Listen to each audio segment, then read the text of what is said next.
He built it to save soldiers. He named it after himself. The crates reached the dock the morning the armistice was signed. No army, no buyers. That was the bad luck version. The real version is harder. By 1940, when General John Thompson died, his gun had a name in every American city that feared it: Tommy Gun. The distance between those two facts was the argument he never won. The morning the armistice was signed, the crates sat on the dock in silence. According to accounts from that period, Thompson said it simply: "It looks like we missed the boat." He had spent 2 years building a weapon to end a war. The war ended without it. But that was only the first problem. Thompson was West Point class of 1882, a career Army Ordnance officer who helped standardize the M1903 Springfield rifle and sat on the board that approved the M1911 pistol. He built Auto Ordnance Corporation in 1916 with Wall Street money behind him. Putting his name on the gun was not branding. It was a moral declaration. By 1921, Colt was manufacturing the Model 1921 at over $200, roughly what a decent used car cost. Auto Ordnance had ordered 15,000 guns with no confirmed buyers. Their advertisements showed a rancher defending his property. The tagline read, "The most effective portable firearm in existence." The first government contract came from the United States Postal Inspection Service, not the Army, the Post Office. The ranchers weren't buying. The lawmen were buying slowly. Someone else was paying full price and never once negotiating. Prohibition had begun in January 1920, and Prohibition generated cash, untaxed, illegal, and enormous. The men running Chicago's bootlegging operations were not short of $200. The Thompson was legal to purchase over the counter, no questions asked. On September 25, 1925, a Chicago gang leader named Edward Spike O'Donnell became the first documented target of a Thompson attack after the gun entered civilian circulation. He survived. The reputation forming around the weapon did not slow down. The company had a motto. The customers had a different use. If this is the kind of history you come here for, take a second to like the video and subscribe, because the worst part of this story is still ahead. What Thompson put in writing before he died changes what you think about every gun his company ever sold. Through the 1920s, auto ordnance was repeatedly near collapse. Law enforcement contracts were thin. The Marines had used Thompsons in Nicaragua and Haiti, actual military use at last, but not in the volume that moved a ledger. A few hundred had shipped to Ireland during the War of Independence and the Civil War that followed. The company needed every sale. There was no written policy about who could walk into a dealer and put $200 on the counter in cash. There was no such policy because a policy would have required formally acknowledging what the numbers already showed.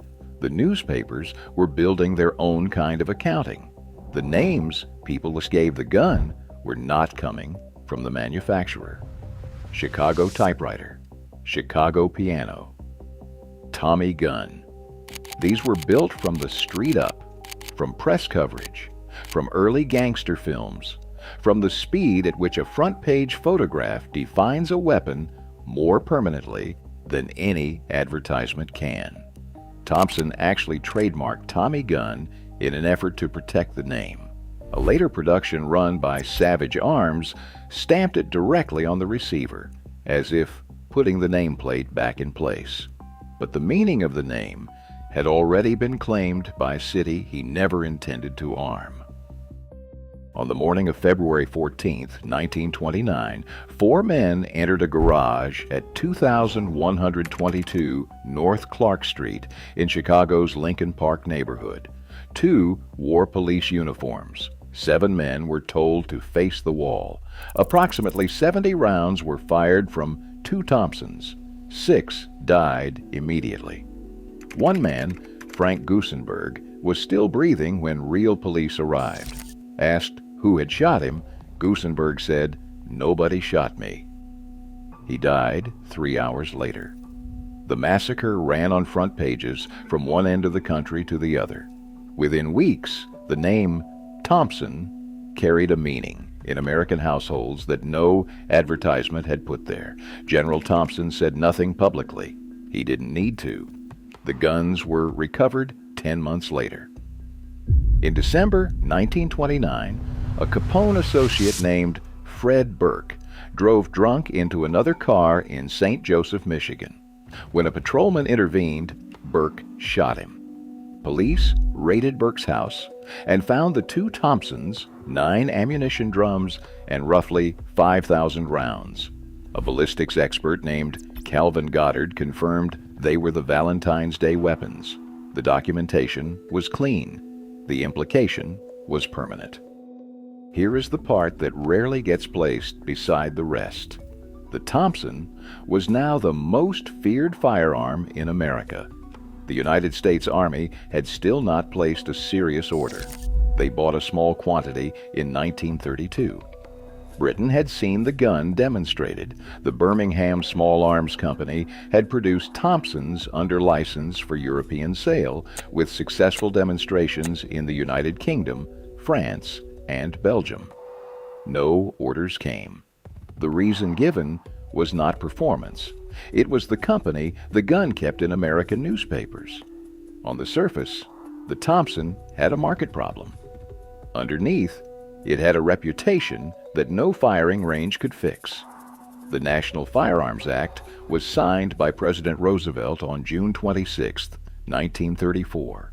It placed a $200 tax on the transfer of automatic weapons. $200, the exact original retail price of a Thompson.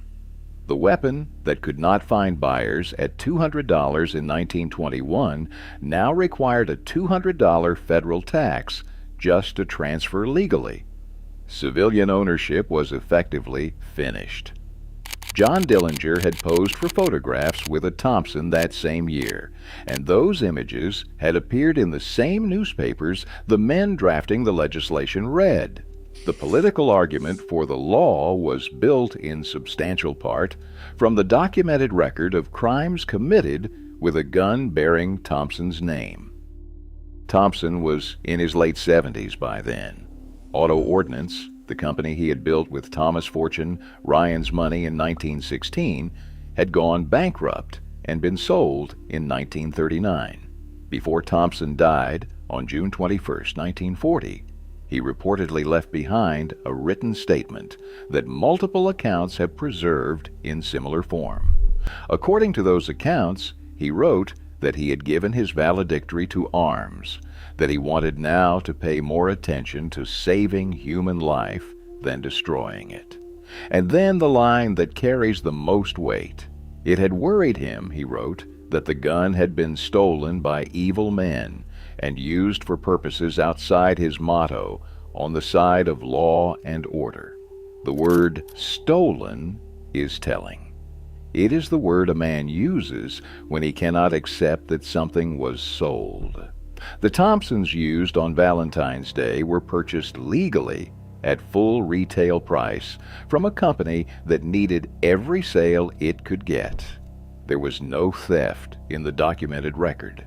There was only a man near the end of his life searching for language to keep his intentions separate from the market's verdict.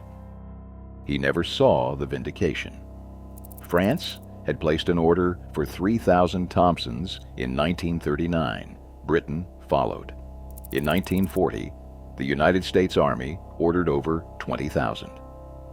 Thompson died in June of that year. Over the course of World War II, more than 1.5 million Thompsons were produced. They went to every theater. Many veterans considered it the finest weapon they carried. The Korean War, early Vietnam. A gun that could not find a serious military buyer through the entire 1920s became exactly what it had been designed to be. The army he built it for finally had it. The man who built it for them was already in the ground. The $200 National Firearms Act tax stamp has never been raised. It remains $200 today. An original transferable Thompson now sells for $20,000 or more. Its value built from what happened on North Clark Street and from the scarcity the law his gun helped create made permanent. Carr Arms acquired auto ordnance in 1999 and went back to the 1919 engineering drawings to produce semi-automatic civilian reproductions. The name is still on the receiver. Somewhere, there is a gun counter with one of those reproductions under glass. A younger man picks it up and says it looks like something from a film. The older man behind the counter tells him it was in every war from 1940 to Vietnam. Neither mentions the garage. Neither mentions a general who died the year the real orders arrived. Thompson called it the Annihilator before he called it anything else. The name he worried about most was the one he put on it last, his own. Leave a comment and subscribe if you haven't. And tell me which side of this argument you come down on.